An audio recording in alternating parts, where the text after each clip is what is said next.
할렐루야. 하나님께 영광 올려드립니다. 여러분 모두를 예수님의 이름으로 축복합니다. 자, 오늘은 잠언 24장 13절 14절 말씀 묵상합니다. 기도합니다. 하나님을 사랑하며 주의 영광을 위하고 복음과 교회와 성도들의 영광을 위하여 쓰임받게 하시니 감사합니다. 주의 백성들을 축복하시옵소서. 주의 보혈을 의지하고 죄를 슬퍼하며 하나님의 긍휼을 사모하는 모든 하나님의 자녀들 가운데 위로와 은혜가 풍성하게 임하기를 원합니다. 말씀을 들을 때 우리의 심령이 뜨거워지게 하시고 치유될 자 치유되게 하시며 문제 있는 자들 응답받게 하시고 사단의 역사에 매여 있는 자들이 다 노임받게 하여 주시옵소서. 어떤 무서운 질병이든지 사람이 고치지 못하는 모든 질병들이 이 시간 사함받는 은혜가 있게 하시고 치유되게 하옵소서. 종을 낮추시고 겸손하게 하시고 오직 말씀의 통로만 되기를 원합니다. 예수님의 이름으로 사모하며 축복하며 기도합니다. 아멘. 13절 봅니다. 내 아들아 꿀을 먹으라 이것이 좋으니라. 송이꿀을 먹으라 이것이 네 입에 다니라. 지혜가 네 영혼에게 이와 같은 줄 알라. 이것을 얻으면 정령이 네 장래가 있겠고 네 소망이 끊어지지 아니하리라. 아멘. 여러분 꿀 중에서도 아주 극상품의 꿀, 이 송이꿀 여러분 좋아하십니까? 우리가 꿀 생각만 해도 입에 군침이 돌죠. 그 단맛이 느껴집니다. 저는 어릴 때 중학교 다닐 때 아버님이 양봉을 하셔서 꿀맛을 많이 봤던, 그때는 그렇게 꿀 먹기가 싫었는데 참 좋았던 기억이 납니다. 근데 우리가 이런 것 말고도 과일을 생각하면 입에 군침이 돌죠. 꽃을 생각하면 그 향기가 코에 납니다. 제가 몇 번 말씀드렸는데 저는 어릴 때 수요예배 때 아버지가 저를 업고 그 밤길을 옛날엔 교회가 언덕 위에 있었거든요. 거기 올라갈 때 맡았던 그 땀 냄새가 아직도 내 코에 있습니다. 그 땀 흘렸던 냄새. 참 오래 가요.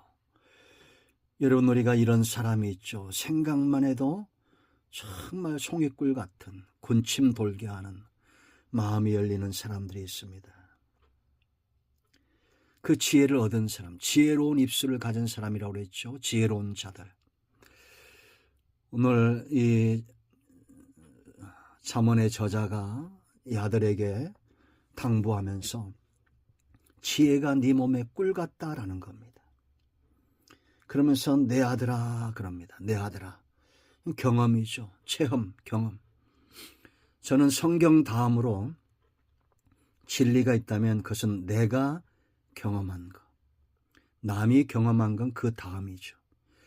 내가 정말 경험한 것들. 요즘은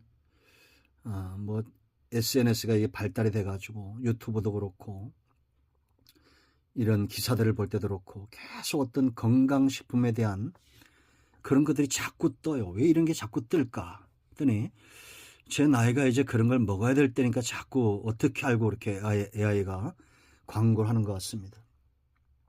그래서 사본 적도 있어요. 비타민의 6,000배다. 근데 좋아지는 걸 모르겠어요. 참 거짓말하지 말아야 되는데 먹는 것, 특히나 약 같은 거, 건강식품은 절대 거짓말하면 안 되잖아요. 내가 경험한 게 제일 좋은 것 같습니다.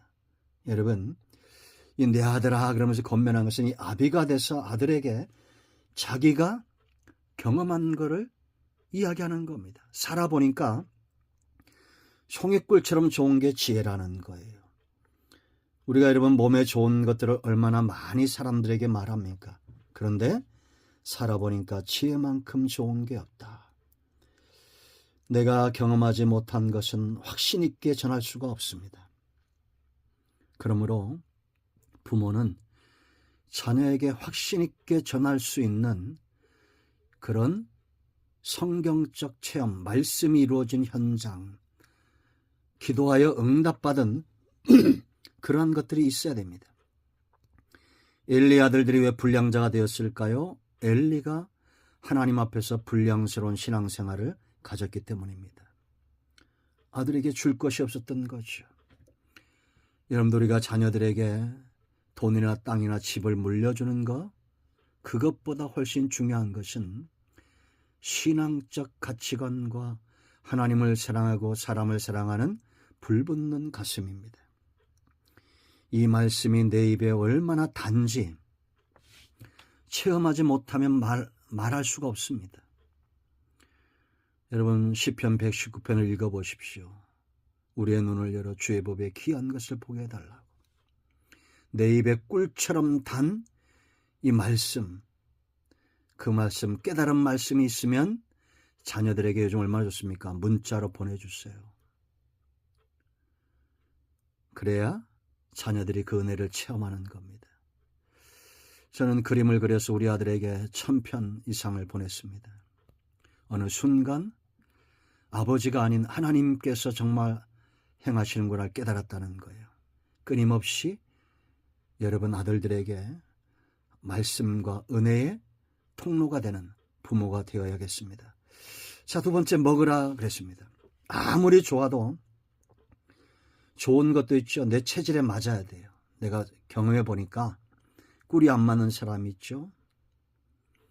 어떤 사람들은 과일이 잘 안 맞고, 어떤 사람들은 생선이 잘 안 맞고, 어떤 사람들은 고기가 잘 안 맞고, 뭐 안 맞는 게 많습니다. 그런데 성경은 누구든지 주의 이름을 부르면 구원을 얻고, 누구든지 이 말씀 앞에서 그 사람을 교훈하고 바르게 하고 의로 교육하기에 유익한 성경이기 때문에 하나님의 사람으로, 건강한 사람으로 세워놓습니다. 모든 선한 일을 행할 능력 있는 강한 자로 세워놓습니다. 꿀이 몸에 좋듯이 지혜는 영혼에 좋다고 그랬어요. 13절 보세요. 14절, 지혜가 네 영혼에게 이와 같은 줄 알라. 꿀이 몸에 좋듯이 지혜는 영혼에 좋다. 이게 무슨 말이냐? 정말 지혜로운 사람은 자기 몸을 해치는 것을 먹지 않습니다. 우리 어릴 때 동네에 그런 분이 있었어요. 독사를 잡아서 독을 사람들 보는 마을 광장에 앉아가지고 그 독을 짜서 그걸 먹어요. 소주에 타서 먹거나. 그럼 우리 친구 아버님이었는데 뭐라고 말하냐면 조금씩 먹어서 몸을 단련시켜야 된다는 거예요. 그 사람이 겁나서 가까이 가질 못합니다. 왜냐하면 독사를 맨손으로 잡고 막 독을 짜서 먹으니 누가 가까이 가겠습니까?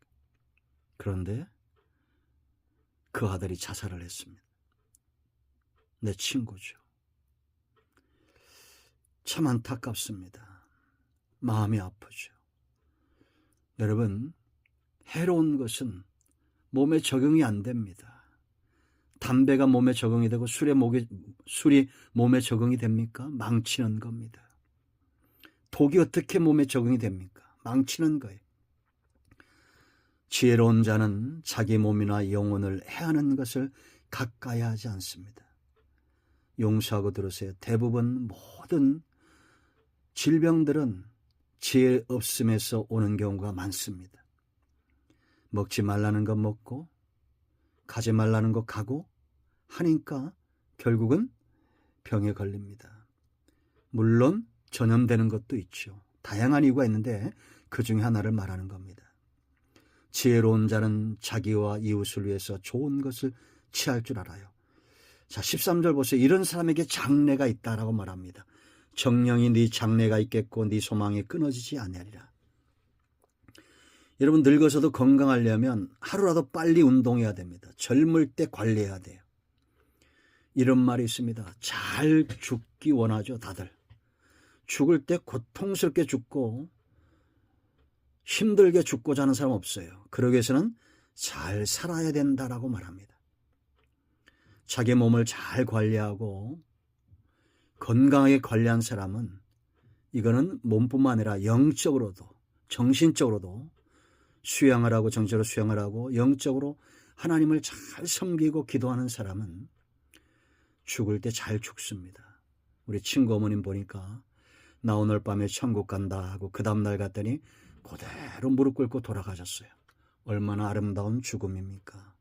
여러분, 송이꿀이 몸에 좋은 거 다 압니다. 과일이 몸에 좋은 거 다 압니다. 장래에도 여러분의 영이 육이 건강하기 위해서는 지혜를 얻으시고 지혜의 말씀에서 떠나지 마십시오. 반드시 건강한 삶을 회복하게 될 것입니다. 기도합니다. 예수님의 이름을 의지하여 기도합니다. 이 말씀대로 되게 하여 주시옵소서. 우리 가운데 마음이 상한 자, 병든 자 치유하시고 회복시켜 주시기를 원합니다. 예수님의 이름으로 사모하며 축복하며 취하며 기도합니다. 아멘. 할렐루야. 응답이 오늘도 우리 가운데 임하였습니다. 아멘.